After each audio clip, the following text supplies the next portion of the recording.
Halo Readers Kumparan, kali ini sama saya Bergas Agung, kita akan mewawancarai tunggal putra peraih emas Asian Games 2018, Jonathan Christie. Gimana kesan-kesan setelah menjadi peraih emas Asian Games 2018? Pastinya ya cukup senang, cukup bangga juga. Ya ini salah satu berkat dari Tuhan juga yang saya bilang sangat besar lah. Karena boleh dibilang Asian Games ini banyak pemain-pemain top dunia yang datang, dan juga bisa dibilang saya underdog di pertandingan ini. Makanya kenapa saya bilang ini berkat Tuhan banget, karena memang nggak pernah terpikirkan sebelumnya bisa meraih medali emas.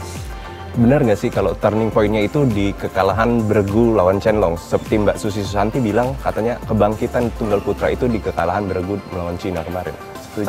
Sebenarnya bukan karena itu ya kita pasti belajar dari kekalahan.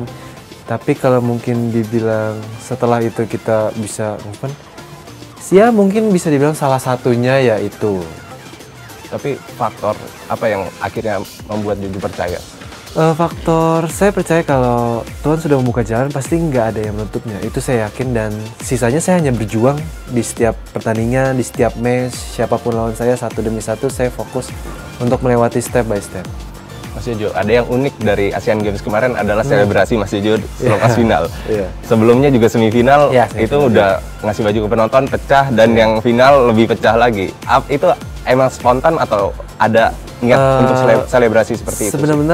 Sebenarnya itu benar-benar spontan. Jadi saya pribadi nggak ada rencana untuk gue selebrasi mau buka baju atau apa, nggak ada gitu. Jadi emang bener-bener itu secara spontan aja. Apalagi di semifinal itu kan poinnya cukup ketat dan itu emosional aja. Jadi ya mengekspresikan rasa kemenangan itu dengan ya buka baju itu. Sebegitu besar nggak sih pengaruh penonton di Istora terhadap performa Jonathan Christie selama Asian Games? Pastinya sangat-sangat berpengaruh. Terlebih lagi kan sebelum pertandingan Asian Games berlangsung, mungkin kurang terlalu banyak. Ya memang sudah banyak, tapi tidak sebanyak Asian Games ini. Nah, karena Asian Games ini juga mungkin jadi daya tarik warga atau masyarakat Indonesia banyak untuk yang menyaksikan pertandingan, terlebih lagi di cabur bulu tangkis seperti itu. Oke Mas, melawan Shiyuki, melawan Kenta Nishimoto, kuncinya akhirnya apa? Bisa menang atas unggulan-unggulan, boleh disebutkan mereka unggulan udah top 10 dunia. Itu memang kita kalau bertanding, terlebih lagi saya lawan ya Kenta dan Shiyuki itu selalu menang kalah. Jadi faktor faktor siapa yang lebih siap di saat itu sebenarnya yang bisa membedakan hasil menang dan kalah. Jadi ya benar-benar mungkin memang saya lucknya lagi pas kemarin itu, jadi ya saya bisa melaju hingga partai final kemarin. Ini berarti adalah gelar yang paling berkesan sepanjang karir Jonathan. Betul, berkesan sekali. Mas, sedikit flashback, apa sih awalnya yang membuat Mas Jonathan yakin untuk memutuskan jadi pemain bulu tangkis saja? Sebenarnya saya nggak tahu bulu tangkis itu pemainnya siapa dulu, dan saya juga nggak tahu bulu tangkis gimana. Jadi singkat cerita, karena dulu ada ekstrakurikuler, Papa memilih bulu tangkis karena 3 diantaranya ada sepak bola dan basket dan badminton. Nah, Papa pilih bulu tangkis ini karena ya memang satu-satunya ekskul yang di dalam hall itu ya hanya bulu tangkis. Karena kan kita bisa tahu kalau ekskul itu setelah jam sekolah, otomatis siang dong. Nah, Papa karena takut saya hitam doang pertamanya. Itu doang pertamanya. Berarti awalnya dari hitam ke hitam.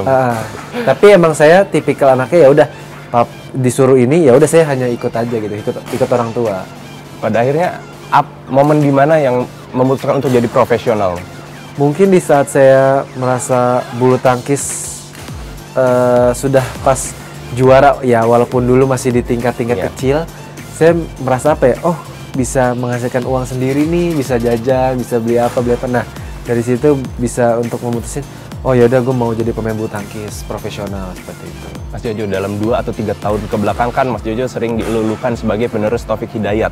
Ada beban nggak sih Mas mendapat ekspektasi seperti itu dari masyarakat? Sebenarnya ya masyarakat Indonesia seperti ini ya. Jadi di saat kita sedang di atas memang dinaikkan, tapi saya nggak jadi masalah tentang komentar itu. Jadi saya juga bersyukur mungkin mereka mengapresiasi apa yang telah saya raih. Tapi itu nggak jadi beban buat saya, justru lebih jadi motivasi. Dan tujuan utama kita, tujuan saya dan tim Tunggal Putra sebenarnya mau mengangkat nama tim Tunggal Putra Indonesia kembali lagi seperti zaman dulu gitu. Berarti kalau untuk idola sendiri, Taufik Hidayat masuk nggak dalam idolanya Jonathan? Untuk pemain Indonesia, Taufik Hidayat salah satu idola saya. Selain itu di luar mungkin ada Lindan. Oh, Lindan. Ya. Pernah sempat ketemu juga di Selandia Baru terbuka waktu itu. Iya, terakhir di Selandia Baru. Iya, terakhir kalah. Tapi head to head kita 4-2 kalau nggak salah. Keunggulan Lindan. Keunggulan Lindan. Tapi ya yang saya senang dia salah satu idola saya dan sekarang dia salah satu rival saya. Untuk Tunggal Putra Indonesia sendiri, melihat setelah juara ini bersama Anthony juga sampai semifinal, apa sih Mas harapannya, Mas? Pasti harapannya bukan hanya saya dan Anthony, karena kita tim banyak juga, ada hampir 7-8 pemain yang usianya kurang lebih sama dengan saya. Saya juga berharap mereka semua bisa secepatnya berprestasi juga dan kita sama-sama menaikkan nama kembali Tunggal Putra Indonesia. Mas, sekarang banyak sekali fansnya nih sehabis juara. Ada yang bikin Jojo Challenge. Buka baju itu gimana Mas tanggapannya Mas? Ya mungkin ya orang Indonesia mungkin apa yang viral dijadiin challenge, apa yang viral challenge. Ya saya sih nggak masalah dengan hal itu. Kalau selama itu nggak digunakan yang negatif sih, saya oke-oke aja gitu. Oke, sekian wawancara kami dengan Jonathan Christie. Jangan lupa like, komen, dan subscribe YouTube Kumparan.